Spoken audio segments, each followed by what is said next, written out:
आप सभी को मेरा नमस्कार।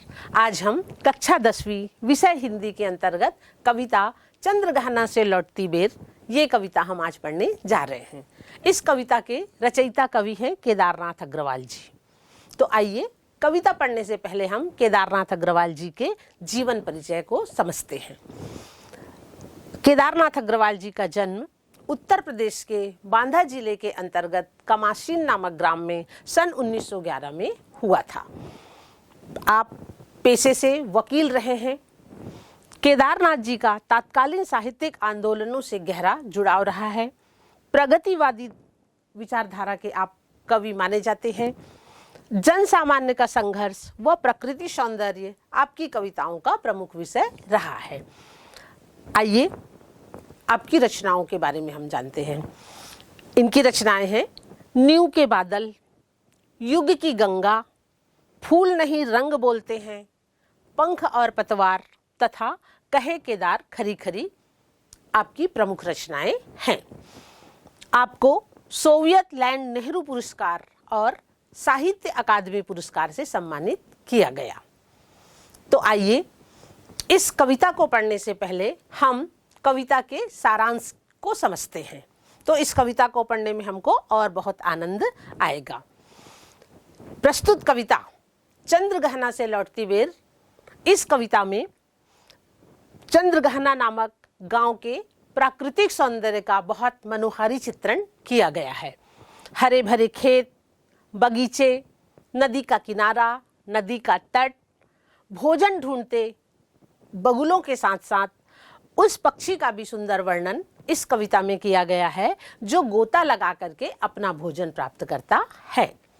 तो आइए हम कविता का पहले सस्वर वाचन करते हैं, उसके बाद कविता के अर्थ को हम समझने का प्रयास करेंगे। देख आया चंद्रग्रहण, देखता हूँ दृश्य अब मैं, मेड़ पर इस खेत की बैठा अकेला, एक बीते के बराबर यह हरा ठिगना चना, बांधे मुरैठा शीश पर छोटे गुलाबी फूल का सज कर खड़ा है। तो आइए सबसे पहले कविता के अर्थ को समझने से पहले हम इस कविता में आए हुए कठिन शब्दों का हम अर्थ पहले समझ लेते हैं। तो देखिए, देख आया चंद्रग्रहण, चंद्रग्रहण जो है वो स्थान का नाम है, एक गांव का नाम है जिसका वर्णन कवि ने अपने इस कविता में किया है। देखता हूँ दृश्य अब मैं, मेड़ पर इस खेत की बैठा अकेला। मेड़ कहते हैं खेत को, बहुत सारे खेत रहते हैं तो खेत को विभाजित करने के लिए या खेत के बीच में चलने के लिए मिट्टी को ऊंचा उठा करके जो मेड़ बनाया जाता है, जो स्थान बनाया जाता है, उसको कहते हैं मेड़। तो मेड़ पर इस खेत की बैठा अकेला, एक बीते के बराबर, एक बीता इसको कहते हैं एक बीता। एक बीता का अर्थ होता है एक बालिश्त। एक बीते के बराबर यह हरा ठिगना चना। ठिगना किसको कहते हैं? ठिगना कहते हैं नाटा को, छोटी हाइट वाला, कम ऊंचाई वाला। तो यह हरा ठिगना चना बांधे मुरैठा शीश पर। मुरैठा कहते हैं सिर में जो पगड़ी बांधते हैं, तो उसको कहते हैं मुरैठा। शीश पर यानी सिर पर, मस्तक पर। पगड़ी कहाँ पर बांधते हैं? मस्तक पर। तो मुरैठा का तात्पर्य होता है कि मस्तक पर, माथे पर बांधे जाने वाला पगड़ी। छोटे गुलाबी फूल का सजकर खड़ा है। तो इसमें जितने भी कठिन शब्द आए उसका अर्थ आपने जाना। तो आइए अब हम चलते हैं भावार्थ की ओर। तो प्रस्तुत कविता में कवि चंद्रग्रहण नामक स्थान के प्राकृतिक सौंदर्य का वर्णन इन कविताओं में कवि ने किया है। ये कविता जब कवि लिखे उस समय कवि जो हैं वो केदारनाथ अग्रवाल जी शहर में रहते थे, लेकिन किसी कारण से वो चंद्रग्रहण नामक गांव गए हुए थे और चंद्रग्रहण नामक गांव में उन्होंने जो देखा उस प्राकृतिक छटा का वर्णन उन्होंने इस कविता में किया है। तो देख आया चंद्रग्रहण, कवि कह रहे हैं कि मैं चंद्रग्रहण नामक स्थान को देख करके आया हूं। देखता हूं दृश्य अब मैं, चूंकि अब मैं चंद्रग्रहण नामक स्थान को देख के आ गया हूं और अब जब मैं यहाँ पर बैठा हूं तो भी मुझे वहां पर का दृश्य जो है वो दिखाई दे रहा है। कैसा दृश्य है? मेड़ पर इस खेत की बैठा अकेला, एक बीते के बराबर यह हरा ठिगना चना, बांधे मुरैठा शीश पर छोटे गुलाबी फूल का सजकर खड़ा है। तो कवि कह रहे हैं कि चंद्रगहना नामक स्थान में वो गए हुए हैं और वहाँ पर वो खेत की मेड़ पर बैठे हैं। खेत की मेड़ पर बैठे हुए वो क्या देखते हैं कि एक बीते के बराबर चने का जो पौधा है वो बहुत ऊंचा नहीं होता है। आप लोगों ने चने का पौधा देखा है, वो बहुत ऊंचा नहीं होता है। और यह जो चना का पेड़ जो है वो एक बीते के बराबर है और यह हरा ठिगना चना, और ये चना कैसा है? हरे रंग का है और ठिगना है। ठिगना मतलब नाटे किस्म का है, छोटे किस्म का है। बांधे मुरैठा शीश पर, कवि कह रहे हैं कि चना आप लोग देखिए ना फला हुआ, तो कैसे लगता है? जैसे जो है मुरैठा जो है वो अपने शीश पर बांधे हुए हैं। छोटे गुलाबी फूल का, चने का फूल कैसा होता है? गुलाबी रंग का होता है जो ऊपर में खिलता है। तो कवि कल्पना कर रहे हैं कि चने का पौधा जो है वो मानो गुलाबी रंग का शीश पर क्या बांधा हुआ है? मुरैठा बांधा हुआ है। और सज धज कर दूल्हे के समान वो क्या कर रहा है? खड़ा हुआ है। आइए आगे की पंक्तियां देखते हैं। पास ही मिलकर उगी है, बीच में अलसी हठेली, देह की पतली कमर की लचीली, नीले फूले फूल को सिर पर चढ़ाकर कह रही है जो छुए यह दूं हृदय का दान उसको, और सरसों की न पूछो हो गई सबसे सयानी, हाथ पीले कर लिए हैं ब्याह मंडप में पधारी, फाग गाता मास फागुन आ गया है आज जैसे, देखता हूँ स्वयंवर हो रहा है, प्रकृति का अनुराग अंचल हिल रहा है। कवि आगे वहाँ की प्राकृतिक सुषमा का वर्णन करते हुए लिख रहे हैं कि जहाँ पर चने का खेत है, उस चने के खेत के बीच में ही अलसी का पौधा जो है वो भी एक अलसी का पौधा जो है वो भी खड़ा हुआ है और वो लहलहा रहा है। तो अलसी का पौधा कैसा है कि पास ही मिलकर उगी है, बीच में अलसी हठीली, पास में ही चने के पौधे के बीच में ही अलसी का पौधा जो है वो हठीली कहते हैं जिद करने वाली। तो जिद के करने के रूप में जो है वो वहाँ पर खड़ी है। कैसे खड़ी है? क्योंकि बहुत सारा पौधा जो है वहाँ पर चने का है, लेकिन उस चने के पौधे के बीच में एक अलसी का पौधा है, इसलिए कवि उसको हठीली की संज्ञा दे रहा है। देह की पतली कमर की लचीली, तो अलसी का पौधा कैसा है? देह की पतली। आप लोगों ने अलसी का पौधा अगर देखा होगा तो देखेंगे कि अलसी का पौधा जो है वो कैसा रहता है? बहुत पतला रहता है। ये देखिए अलसी का पौधा बहुत पतला। और कमर की लचीली कवि क्यों कह रहा है? क्योंकि वो अलसी का पौधा बहुत पतला है और हवा के चलने से अलसी का पौधा जो है वो कैसे लहलहा रहा है, इधर उधर लहलहा रहा है। नीले फूले फूल सिर को चढ़ाकर, और अलसी का फूल कैसा होता है? नीले रंग का फूल होता है। देखिए अलसी का फूल नीले रंग का फूल है और वो सिर पर चढ़ाकर कह रही है जो छुए यह दूं हृदय का दान उसको। अलसी का पौधा जो है क्या कह रही है कि जो मेरे इस फूल को आकर के क्या करेगा? छुएगा, अर्थात मुझे प्रेम भरी दृष्टि से देखेगा, उसको मैं अपने हृदय का दान कर दूंगी, अर्थात मैं अपना हृदय जो है उस पर लुटा दूंगी, न्यौछावर कर दूंगी। और सरसों की न पूछो, आगे कवि कह रहे हैं कि बाजू में ही सरसों का पौधा भी उगा हुआ है, खेत में बाजू में सरसों का पौधा भी उगा हुआ है। उसको देखकर कवि कल्पना करते हैं, वहाँ की प्राकृतिक सुषमा को देखकर कवि कल्पना कर रहे हैं कि और सरसों की न पूछो हो गई सबसे सयानी। सरसों का पौधा जो है वो क्या है? सयानी हो गई है। सयानी यानी वयस्क हो जाना। तो सरसों का पौधा जो है वो कैसा हो गया है? सयानी हो गई है। हाथ पीले कर लिए हैं। सरसों का फूल आपने देखा है कि सरसों का फूल जो है वो पीले पीले रंग का फूल होता है। उसको देखकर कवि कल्पना कर रहे हैं कि मानो हाथ पीले कर लिया है। हाथ पीले करना यानी विवाह करना। सरसों का जो पौधा है वो कैसा है? सयानी हो गई है। सयानी यानी वयस्क, और वयस्क होने के बाद क्या करते हैं? विवाह करते हैं। तो सरसों में पीले पीले फूल आ चुके हैं। इसको देखकर कवि कल्पना कर रहे हैं कि जो सरसों जो है वो अब क्या हो गई है? सयानी हो गई है और उसके हाथ पीले हो गए हैं, और हाथ पीले होकर के वो ब्याह करने के लिए मंडप में क्या कर रही है? पहुंच रही है, पधारी हुई है। फाग गाता मास फागुन आ गया है आज जैसे, और इस प्राकृतिक सौंदर्य को देखकर, इस विवाह के दृश्य को देखकर ऐसा लग रहा है कि मानो फागुन का महीना जो है वो फाग गाता हुआ, होली के समय गाने वाला गीत है फाग गीत, तो इस वैवाहिक कार्यक्रम में होली के मौसम में गाया जाने वाला फाग गीत जो है वो भी यहाँ पर चल रहा है, और फागुन मास जो है अपने फाग गीत को लेकर के आ पहुँचा है। देखता हूँ सब स्वयंवर हो रहा है, प्रकृति का अनुराग अंचल हिल रहा है। कवि कल्पना कर रहे हैं कि मानो स्वयंवर ही हो रहा है। स्वयंवर यानी स्वयंवर किसको कहते हैं, जिसमें लड़कियां जो हैं अपना वर चुनती हैं, जयमाला लेकर के आती हैं। तो ठीक इस दृश्य को देख करके कवि को ऐसा लग रहा है कि मानो स्वयंवर हो रहा है। अलसी का पौधा, सरसों का जो पौधा है वो सयानी हो गई है और वो विवाह के लिए वो तैयार हो गई है और उसका स्वयंवर हो रहा है। इस अवसर पर फाग गीत जो हैं वो भी चल रहे हैं। जिस प्रकार से शादी में म्यूजिक वगैरह चलता है, ठीक उसी प्रकार से प्रकृति सौंदर्य के तहत फाग गीत जो है वो चल रहा है। तो आइए अब इन सभी पंक्तियों में हम कौन सा अलंकार है, कौन सा रस है और कैसी भाषा है, इसको देखते हैं। तो बच्चों, इन पंक्तियों में केदारनाथ जी अग्रवाल इन की भाषा जो है वो सहज भाषा, इन पंक्तियों में केदारनाथ अग्रवाल जी ने सहज भाषा का प्रयोग किया है। अनुप्रास अलंकार है, तो देखते हैं अनुप्रास अलंकार कहाँ पर है।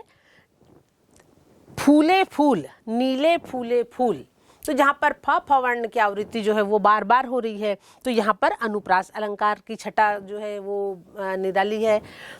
मानवीकरण अलंकार पूरी पंक्तियों में, और केदारनाथ अग्रवाल जी ने इन पूरे पाठ में ही मानवीकरण अलंकार का प्रयोग किया है। तो मानवीकरण अलंकार किसको कहते हैं कि जहाँ पर कवि जो है वो प्रकृति को मानव के समान आचरण करता हुआ जहाँ पर बताए, वहाँ पर मानवीकरण अलंकार होता है। तो इस पूरे पाठ में कवि केदारनाथ अग्रवाल जी ने मानवीकरण अलंकार का सुंदर प्रयोग किया है। जैसे देखते हैं, हरा ठिगना चना बांधे मुरैठा शीश पर। मुरैठा कौन बांधता है? मनुष्य। जब पगड़ी जो है ना, स्वाभिमान का प्रतीक है पगड़ी, और पगड़ी बांधता है, तो ठीक उसी प्रकार से कवि जो है यहाँ पर चने के फूल को पगड़ी बांधे हुए बता रहा है, चने के पौधे को पगड़ी बांधते हुए बताया है। देह की पतली कमर की लचीली, है ना, तो देह की पतली कमर की लचीली ये सुंदरता का प्रतीक है। तो यहाँ पर कवि जो है वो अलसी के पौधे को बताया है, इसलिए यहाँ पर मानवीकरण अलंकार है। दो हृदय का दान उसको, हृदय का दान देना। हो गई सरसों की न पूछो, हो गई सबसे सयानी। सयानी होना, वयस्क होना, है ना, ये सब पंक्तियों में कवि ने मानवीकरण अलंकार का सुंदर प्रयोग किया है। और इस पूरे पाठ में, इस पूरी कविता में कवि ने मुक्त छंद का प्रयोग किया है। आइए आगे की पंक्तियां पढ़ते हैं। इस विजन में दूर व्यापारिक नगर से प्रेम की प्रिय भूमि उपजाऊ अधिक है, और पैरों के तले है एक पोखर, उठ रही इसमें लहरियां। नील तल में जो उगी है घास भूरी, ले रही वह भी लहरियां। एक चांदी का बड़ा सा गोल खंभा, आँख को है चकमकाता। है कई पत्थर किनारे, पी रहे चुपचाप पानी। प्यास जाने कब बुझेगी, चुप खड़ा बगुला डुबाए टांग जल में।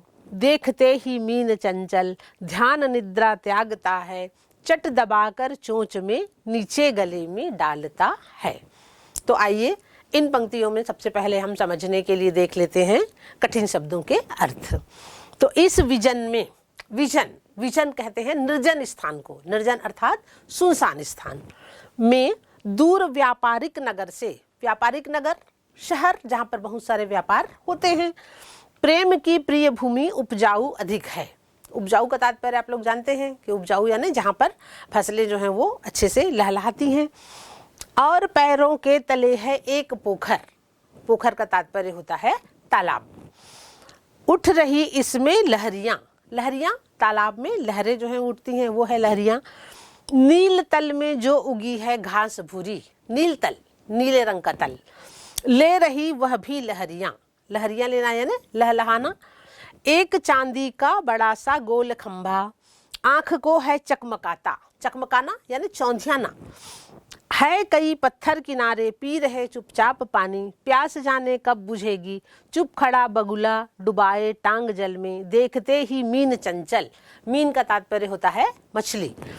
ध्यान निद्रा त्यागता है, चट दबाकर चोंच में नीचे गले में डालता है। अर्थात अब आगे कोई कठिन शब्द नहीं है।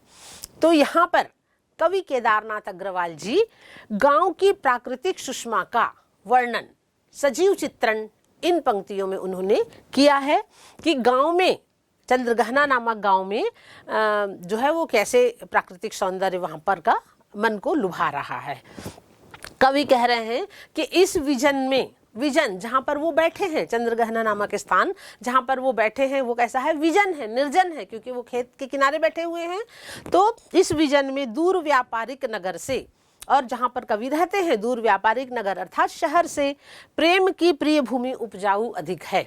यहाँ पर की भूमि कैसी है, विजन है, लेकिन यहाँ पर की भूमि प्रेम से परिपूर्ण है और इसलिए उपजाऊ है, अर्थात प्रेम से परिपूर्ण ये भूमि जो है वो सबको लुभाती है। और जबकि शहर का वातावरण कैसा रहता है, शहर का वातावरण शोरगुल भीड़ भाड़ से युक्त वातावरण रहता है, जहाँ पर प्रेम जो है वो शून्य हो जाता है। लेकिन गांव का जो सौंदर्य है वो कैसा रहता है, गांव जो है वो भले ही निर्जन रहता है, ज़्यादा लोग नहीं रहते, वहाँ पर शोरगुल नहीं होता, लेकिन वहाँ पर की भूमि जो है वो प्रेम से ओतप्रोत रहती है।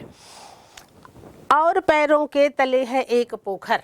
अब इन पंक्तियों में कवि ने ये बताना चाहा है कि वहाँ पर जो चंद्रगहना नामक स्थान जहाँ पर कवि गए हुए हैं, वहीं पर नीचे जो है वहाँ पर जो है एक पोखर है, एक तालाब है। और कैसा तालाब है कि उसका जल जो है बहुत स्वच्छ है।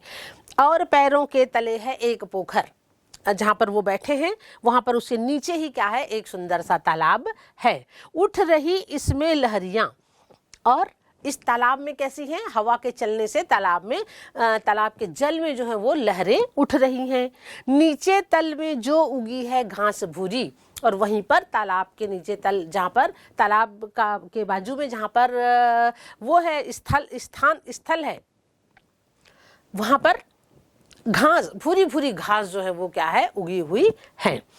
ले रही वह भी लहरियां, और वायु के चलने के कारण, वायु प्रवाह के कारण जल में उठने वाली लहरें भी क्या हो रही हैं, लहरा रही हैं, और उसके साथ साथ घास फूस भी वहां पर लहलहा रहे हैं।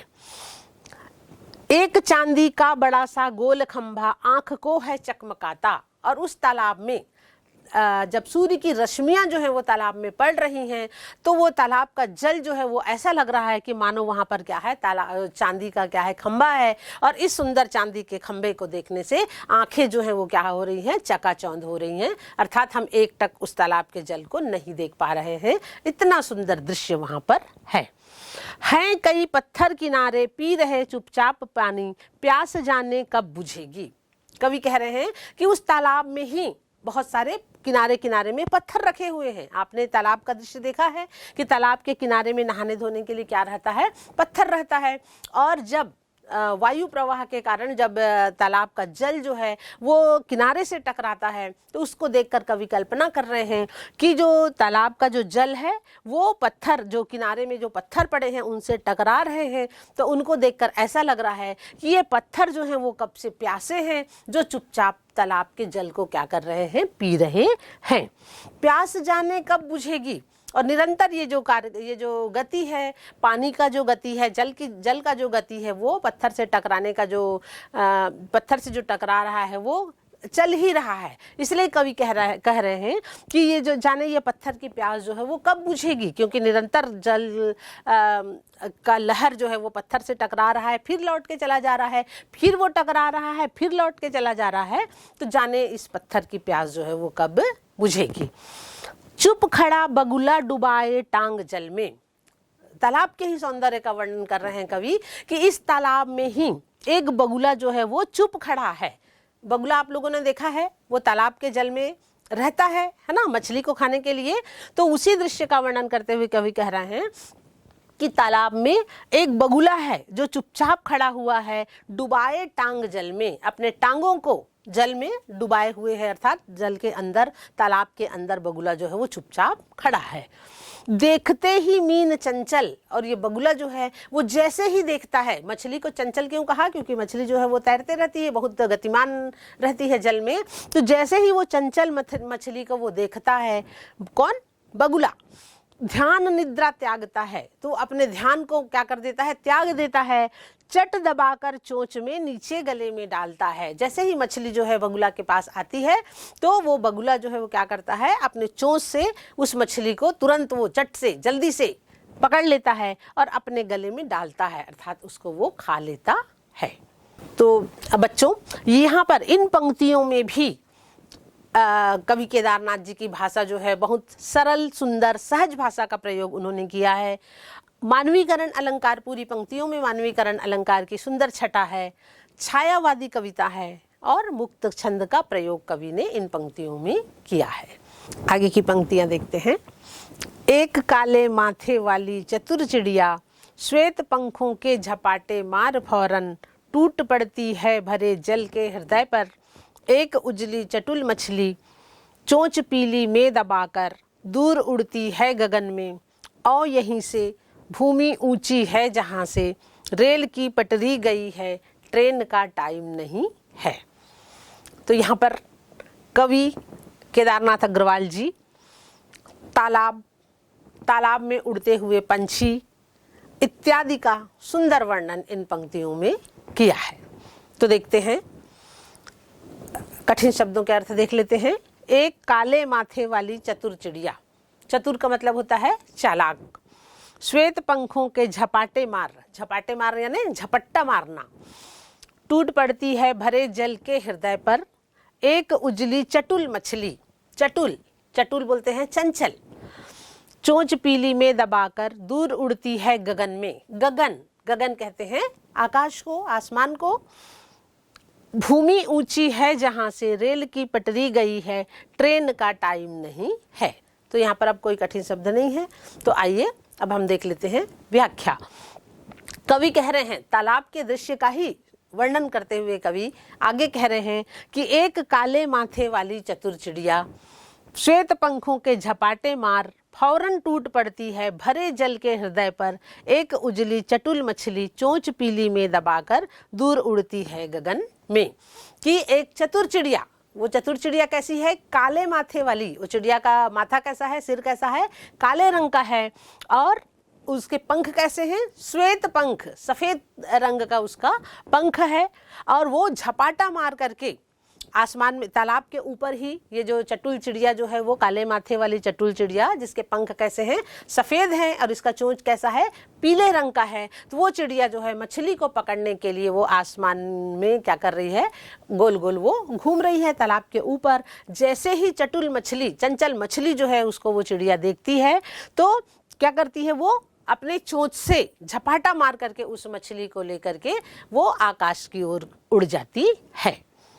और यहीं से भूमि ऊंची है जहां से, आगे कवि लिख रहे हैं कि वहीं पर तालाब के पास ही असमतल भूमि है, ऊंची ऊंची भूमि भी है, जहां से रेल की पटरी गई है, और तालाब के पास ही ऊंचा जो स्थान है वहीं पर से रेल की पटरी भी गई हुई है, और ट्रेन का टाइम नहीं है। लेकिन कवि को जाना है, लेकिन अभी कवि के पास पर्याप्त समय है प्राकृतिक सुषमा को निहारने के लिए, अभी कवि के ट्रेन का टाइम नहीं हुआ है। इन पंक्तियों में भी बच्चों अब भाषा जो है वो सहज भाषा है। कहीं पर आप लोगों को कठिन लग रहा है क्या? नहीं लग रहा है। सहज भाषा का प्रयोग करते हुए कवि ने इस काव्य रचना का सृजन उन्होंने किया है।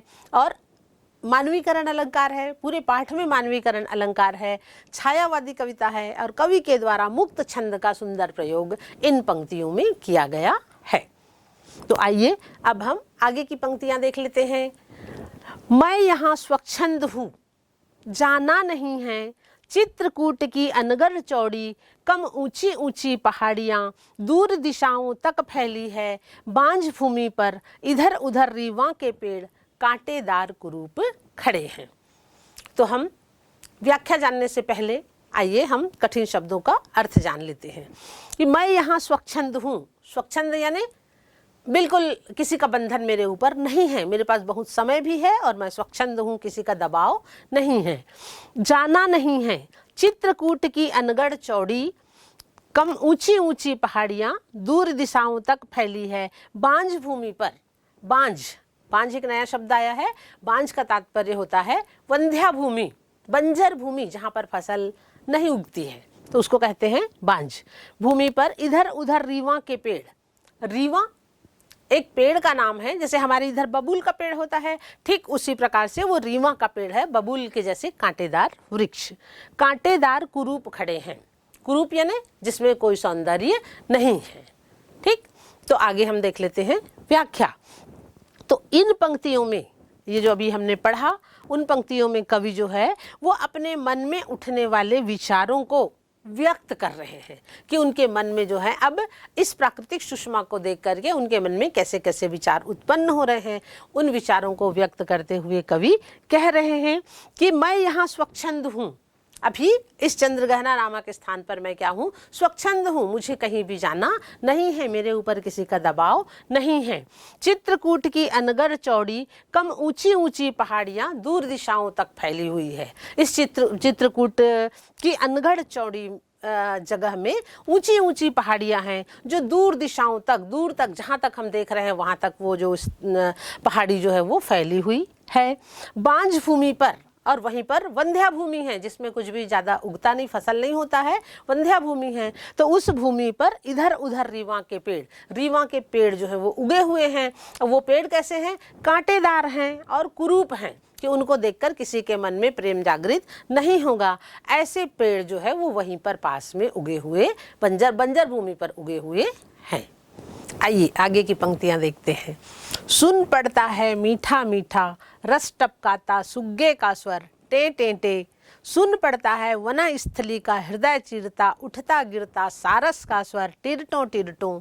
मन होता है उड़ जाऊं मैं, पर फैलाए सारस के संग, जहाँ जुगल जोड़ी रहती है, हरे खेत में सच्ची प्रेम कहानी सुन लूं। आइए सुन लूं चुप्पे चुप्पे। इन पंक्तियों का अर्थ समझने से पहले हम पहले इन पंक्तियों में आए हुए कठिन शब्दों का अर्थ देख लेते हैं। सुन पड़ता है मीठा मीठा, रस टपकाता सुग्गे का स्वर। सुग्गा, सुग्गा कहते हैं तोते को। सुन पड़ता है वनस्थली का हृदय चीरता। हृदय चीरता मतलब वनस्थली का हृदय चीरता, अर्थात वनस्थली, वन जो है वो सुनसान रहता है। वनस्थली का हृदय चीरता का अर्थ होता है वन में गुंजायमान होना, वन में ध्वनि होना। उठता गिरता सारस का स्वर, टिरटों टिरटों। मन होता है उड़ जाऊं मैं, पर फैलाए। पर कहते हैं बच्चों पंख को। उड़ने के लिए क्या चीज की आवश्यकता होती है? पंख की आवश्यकता होती है। तो पर का तात्पर्य हुआ पंख। सारस के संग जहां जुगल जोड़ी रहती है, हरे खेत में सच्ची प्रेम कहानी सुन लूं चुप्पे चुप्पे। चुप्पे चुप्पे यानी चुपचाप। तो आइए हम इसका, इन पंक्तियों का भावार्थ देखते हैं कि इन पंक्तियों में कवि केदारनाथ अग्रवाल जी ने प्रकृति के सुरम्य वातावरण का सुंदर वर्णन किया है। और ऐसे सुरम्य वातावरण में वृक्षों पर बैठे हुए जो तोता है और सारस की प्रेम कथा का यहाँ पर वर्णन किया है। तो कवि जो हैं वो कह रहे हैं कि सुन पड़ता है मीठा मीठा रस टपकाता, अर्थात प्रकृति के इस सुरम्य वातावरण में, कहाँ पर? चंद्रगहना नामक स्थान में जहाँ पर कवि जो हैं बैठे हुए हैं, वहीं पर के सुरम्य वातावरण में मीठा मीठा रस टपकाता सुग्गे का स्वर, टे टे टे।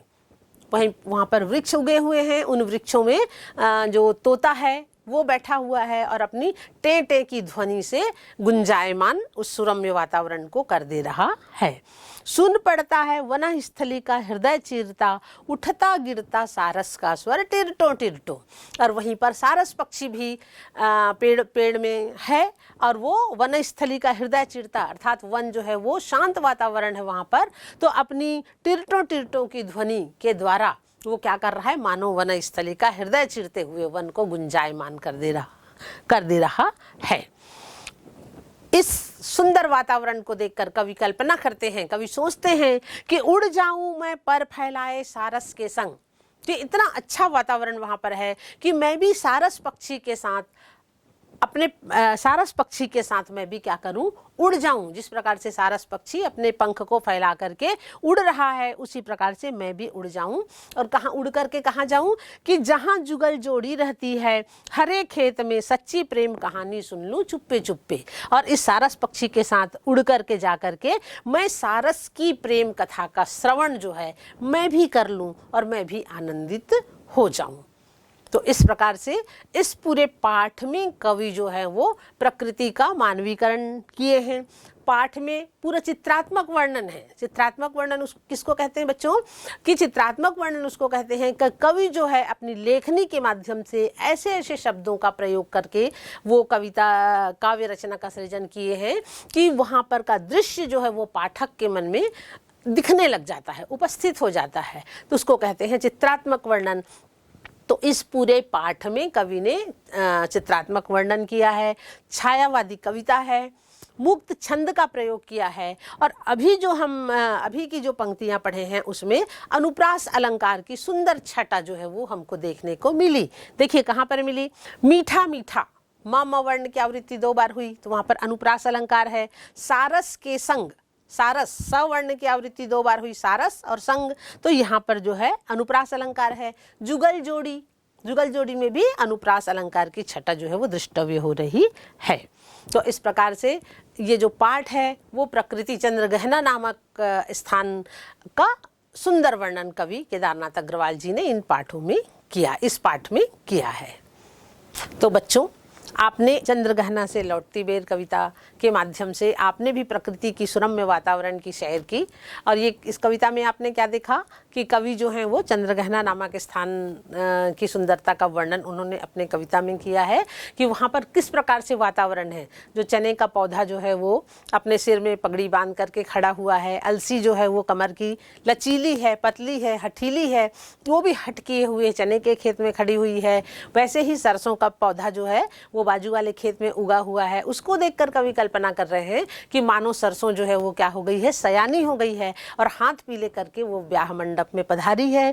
और इस ब्याह में गीत कौन गा रहा है कि फाग गीत जो है वो, फाग गीत के माध्यम से स्वयंवर की सुंदरता जो है वो और बढ़ रही है। और पास में ही तालाब है, गाँव चंद्रगहना खेत के पास ही तालाब है और उस तालाब में बगुला जो है वो किस प्रकार से मछली पकड़ रहा है। और तालाब का जल जो है वो स्वच्छ है। तालाब के ऊपर ही एक काले माथे वाली चिड़िया जो है वो क्या हो रही है, मंडरा रही है। और जैसे ही चंचल मछली को वो देखती है वो चिड़िया, तो मछली को चट अपने पीली चोंच में दबा करके उड़ जाती है। ऐसे सुरम्य वातावरण का कवि वर्णन करते हुए कहते हैं कि ऐसे वातावरण में इस सुरम्य वातावरण में मैं भी सारस के संग क्या करूं, उड़ते चलूं और उड़ कर जा करके उनकी प्रेम कथा को मैं चुपचाप सुन लूं। तो ये पाठ आप लोग को भी बहुत अच्छा लगा होगा। अब आइए हम इस पाठ में किस प्रकार से क्वेश्चन बोर्ड परीक्षा में पूछे जाते हैं उन प्रश्नों को हम देखते हैं। तो बच्चों, इस पाठ के अंतर्गत आपको 1 नंबर का क्वेश्चन जो वस्तुनिष्ठ प्रश्न के अंतर्गत आता है वैसा प्रश्न भी आएगा, जिसके अंतर्गत रिक्त स्थान की पूर्ति करो वाला प्रश्न भी रहेगा। बहुविकल्पी प्रश्न रहेगा जिसके अंतर्गत आपको 4 ऑप्शन दिया हुआ रहेगा, जिसमें से एक ऑप्शन आपको चूज करके लिखना पड़ेगा। इस प्रकार से भी क्वेश्चन आएगा। और सही गलत में उत्तर दो, उचित संबंध जोड़ो, इस प्रकार का प्रश्न भी 1 नंबर के प्रश्न के अंतर्गत पूछा जाता है। उसके साथ साथ इस पाठ से अति लघुत्तरी प्रश्न जो 1 नंबर का होगा वो भी पूछा जाएगा। और लघुत्तरी प्रश्न भी इस पाठ से पूछे जा सकते हैं। और व्याख्या भी 4 नंबर का आता है व्याख्या, तो वो वैसा प्रश्न भी इस पाठ से आता है। तो आइए हम क्रमशः 1 नंबर का प्रश्न, 2 नंबर का प्रश्न, 3 नंबर का प्रश्न और दीर्घ उत्तरी प्रश्न इस पाठ से किस प्रकार से पूछे जाएंगे उसको हम देखते हैं। तो आइए सबसे पहले हम 1 नंबर का पूछा जाने वाला प्रश्न, वस्तुनिष्ठ प्रश्न, और यही प्रश्न खाली स्थान के रिक्त स्थानों की पूर्ति जैसा भी आता है। और 1 नंबर का प्रश्न हम देखते हैं। देखिए, आपने पाठ पढ़ा उसके आधार पर बहुत सारे प्रश्न बनेंगे, लेकिन मैं कुछ प्रश्नों को यहाँ पर आपको बता रही हूँ। उसी से संबंधित ही प्रश्न, पाठ से संबंधित, पाठ में और बहुत सारे प्रश्न बनेंगे, लेकिन कुछ प्रश्नों को मैं उदाहरण के स्वरूप में आपको बता रही हूँ। जैसे चंद्र गहना है, ऑब्जेक्टिव प्रश्न के अंतर्गत आएगा, वस्तुनिष्ठ प्रश्न के अंतर्गत आएगा। चंद्र गहना है, वहां पर आपको 4 ऑप्शन दिया रहेगा, जैसे आभूषण, गांव का नाम, चंद्रमा, बादल। इस 4 ऑप्शन में से आपको चूज करना पड़ेगा। तो इसका सही उत्तर क्या है? चंद्र गहना है एक गांव का नाम। दूसरा प्रश्न देखते हैं। मुरैठा शब्द का अर्थ है। मुरैठा मैंने पढ़ाते हुए बताया है, मुरैठा शब्द का अर्थ क्या है? ऑप्शन में दिया हुआ है गमछा, धोती, पगड़ी, साड़ी। तो यहाँ पर मुरैठा शब्द का अर्थ क्या होगा? पगड़ी। आगे का प्रश्न देखते हैं। शीश पर मुरैठा बांधे कौन खड़ा है? बताइए, शीश पर मुरैठा बांधे कौन खड़ा है? इसमें क्या आएगा? अलसी, चना, सरसों, तिल्ली। शीश पर मुरैठा बांधे कौन खड़ा? इसका सही उत्तर होगा चना। आगे प्रश्न देखते हैं। चने के सिर पर किस रंग की पगड़ी है? ऑप्शन में दिया हुआ है लाल, पीला, गुलाबी, हरा। तो हमने पढ़ते हुए देखा है कि गुलाबी रंग की पगड़ी, चना जो है वो कौन से रंग की पगड़ी लगाया हुआ है? गुलाबी रंग की पगड़ी। तो सही उत्तर होगा गुलाबी रंग। आगे प्रश्न देखते हैं। चंद्र गहना पाठ में ये रिक्त स्थानों की पूर्ति से संबंधित प्रश्न आ जाएगा, है ना। तो कोई जरूरी नहीं है, जो वस्तुनिष्ठ प्रश्न जिसमें 4 ऑप्शन दिया है वो, चाहे वही प्रश्न रिक्त स्थान के पूर्ति से संबंधित भी आ सकता है, और रिक्त स्थान की पूर्ति से संबंधित प्रश्न जो हम अभी देखेंगे तो वो प्रश्न जो है वो 4 ऑप्शन के रूप में भी आ सकता है। जरूरी है कि हम सही उत्तर उसका जाने। तो देखिए, चंद्र गहना से लौटती बेर पाठ में किस अलंकार का प्रयोग हुआ है? तो पढ़ते हुए हमने देखा कि चंद्र गहना से लौटती बेर पाठ में मूल रूप से मानवीकरण अलंकार का प्रयोग हुआ है। तो मैंने बताया था पढ़ते समय कि मानवीकरण अलंकार किसको कहते हैं? कि जहां पर प्रकृति को कवि जो है वो मानव के समान आचरण करता हुआ बताए, जैसे हंसना, रोना, गाना, पगड़ी बांधना, विवाह होना, ये सब मानव करता है। तो जहां पर कवि जो है वो प्रकृति को मानव के समान आचरण करता बताए, वहां पर होता है मानवीकरण अलंकार। तो इसका सही उत्तर होगा चंद्रगहना नामक पाठ में मानवीकरण अलंकार का प्रयोग हुआ है। हाथ पीले करना, हाथ पीले करना का तात्पर्य खाली स्थान है। तो हाथ पीले करने का तात्पर्य क्या है? विवाह करना। आगे का प्रश्न है। होली के मौसम में गाया जाने वाला गीत खाली स्थान है। तो होली के अवसर पर गाया जाने वाला गीत को कहते हैं फाग गीत। होली जो है वो फागुन के महीने में हम मनाते हैं, और फागुन के महीने में गाया जाने वाला गीत है, इसलिए वो कहलाता है फाग गीत। तो आइए अब इस पाठ के अंतर्गत हम लघुत्तरी प्रश्न देख लेते हैं। देखिए, लघुत्तरी प्रश्न के अंतर्गत पहला प्रश्न लिया है, अलसी के मनोभावों का वर्णन कीजिए। उत्तर कैसे लिखेंगे कि अलसी के पौधे, हमने पाठ में अभी पढ़ा है कविता में कि अलसी के पौधे पतले पतले होते हैं कहीं, और ये अलसी जो है वो क्या है? कहीं भी उग जाती है। इसलिए कवि ने इस पाठ में अलसी को क्या कहा है? हठीली कहा है। और अलसी जो है वो कैसी है? कमर की, देह की पतली, अर्थात अलसी जो है वो देह की पतली है, कमर की लचीली है। और इसके फूल कैसे हैं? इसके फूल जो है वो नीले रंग के फूल हैं, जो अत्यंत मनमोहक दिखाई देते हैं। तो आगे का प्रश्न देख लेते हैं। विजन किसी व्यापारिक नगर से श्रेष्ठ क्यों है? विजन, विजन यानी मैंने बताया था पढ़ाते हुए कि निर्जन, है ना। तो निर्जन जो स्थान है वो व्यापारिक नगर से श्रेष्ठ क्यों है? तो इसका उत्तर हो जाएगा कि विजन जो है वो घनी आबादी व कोलाहल से दूर है। गांव जो है वो, गांव को लगभग विजन कहेंगे, है ना। तो गांव में क्या है? घनी आबादी नहीं होती, ना ही वहां पर कोलाहल नहीं होता है, इसलिए वो प्रेम की भूमि कहलाती है। प्रेम की भूमि है और वनस्पतियों को आश्रय देती है, इसलिए विजन जो है वो व्यापारिक नगर से श्रेष्ठ कहलाती है। आगे एक प्रश्न देख लेते हैं। काले माथे वाली चिड़िया किस प्रकार से मछली पकड़ती है? उत्तर हो जाएगा इसका कि काले माथे वाली चिड़िया तालाब के ऊपर क्या करती है, मंडराते रहती है और अपने पंख को फैला करके, अपने सफ़ेद पंखों को फैला करके तालाब के ऊपर वो मंडराते रहती है। और जल की सतह पर जैसे ही वो देखता है, चिड़िया जो है वो देख लेती है कि जल की सतह पर मछली को देखते ही वो झपट्टा मार करके अपने पीली चोंच से झपट्टा मार के वो आकाश की ओर उड़ जाती है। तो इस प्रकार से काले माथे वाली चिड़िया जो है वो मछली को पकड़ती है। आगे का प्रश्न हम देखते हैं, बांधे मुरैठा शीश पर, इस पंक्ति के माध्यम से कवि क्या कहना चाह रहे हैं। उत्तर हो जाएगा इसका कि बांधे मुरैठा शीश पर, इस पंक्ति के माध्यम से कवि चने के खेतों को देख करके, कवि जो हैं वो कल्पना करते हुए कहते हैं चने के पौधों पर गुलाबी रंग का फूल खिला हुआ है और इस फूल को देखकर कवि कल्पना करते हैं कि ये फूल ऐसे दिखाई दे रहे हैं कि मानो चने का जो पौधा है गुलाबी रंग का पगड़ी जो है वो पहन लिया हो। एक प्रश्न और देख लेते हैं, प्रेम की प्रिय भूमि को उपजाऊ क्यों बताया गया है। पढ़ते हुए हमने देखा है इसका उत्तर, बताइए कि प्रेम की प्रिय भूमि को उपजाऊ इसलिए बताया है क्योंकि प्राकृतिक संपदा से परिपूर्ण यह निर्जन भूमि जो है वो प्रेम की भूमि कहलाती है और निरंतर जल प्रवाह होने के कारण यहाँ ये स्थान जो है वो कैसा रहता है, उपजाऊ रहता है। इसलिए प्रेम की प्रिय भूमि को उपजाऊ कवि ने बताया है। आगे हम दीर्घोत्तरी प्रश्न अब इस पाठ का देख लेते हैं कि दीर्घोत्तरी प्रश्न इस पाठ से कैसे कैसे बनते हैं और किस प्रकार का प्रश्न जो है वो बोर्ड में पूछा जाता है। आइए अब हम इस पाठ से दीर्घोत्तरी प्रश्न देखते हैं।